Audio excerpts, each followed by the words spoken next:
సెలబ్రిటీలు పాల్గొని సంచలనం సృష్టించిన బెంగళూరు రేవ్ పార్టీ కేసులో ఆసక్తికరమైన పరిణామం చోటు చేసుకుంది. డ్రగ్స్ ను పట్టించిన స్నిఫర్ డాగ్స్ పై ప్రశంసల వర్షం కురుస్తోంది.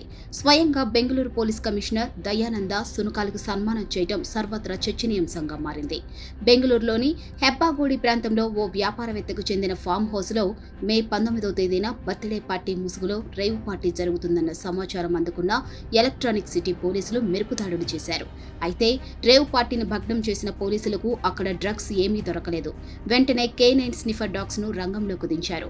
5 స్నిఫర్ డాగ్స్ ఆ ప్రాంతంలో వాసన చూసి చివరకు చెట్ల పొదల్లో దాచి ఉంచిన డ్రగ్స్ ను కనిపెట్టాయి. దీంతో ఆ 5 డాగ్స్ ను నగర సిపి దయానంద పరేడ్ సందర్భంగా ప్రత్యేకంగా అభినందించారు. జాగిలాల సేవలు అద్భుతమంటూ కొనియాడారు. ఇదే రేవ్ పార్టీలో తెలుగు నటి హేమ కూడా డ్రగ్స్ తీసుకుని పోలీసులకు దొరికారు. పోలీసుల విచారణ ఇంకా కొనసాగుతూనే ఉంది.